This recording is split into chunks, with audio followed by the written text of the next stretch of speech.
നമ്മുടെ ദൈവം ആരാണെന്ന് നമുക്കൊരു പിടിയില്ല. അതുകൊണ്ട് വചനം നമുക്ക് ഐഡൻറ്റിഫൈ ചെയ്തു. നിൻ്റെ ദൈവം എന്താണ്? നിൻ്റെ ശരീരം തന്നെയാണ്. നിൻ്റെ ദൈവം നിൻ്റെ ഉദരമാണ്.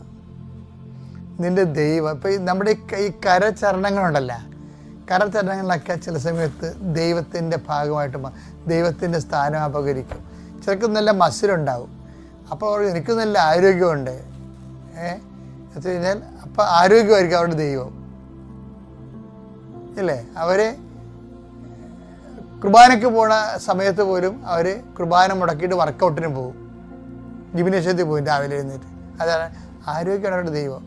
ഇപ്പം ആൾക്കാർ എന്തുകൊണ്ടാണ് ചിലവരെങ്കിലും സാത്താ വർഷപ്പിലേക്ക് പോണത്? എന്താണ്? ബിസിനസ്സുകാരാണ് കൂടുതൽ പോണത്. എന്താ കാര്യം? അവന്മാർ തമ്മിൽ കോമ്പറ്റീഷൻസാണ്. ഇപ്പോൾ കൂടുതൽ ലാഭം ഉണ്ടാക്കാൻ വേണ്ടി ഇപ്പം സാത്താനാണ് കൈ കിട്ടണമെന്നുണ്ടെങ്കിലും അവർ ലാഭമാണ് അവരുടെ ദൈവം.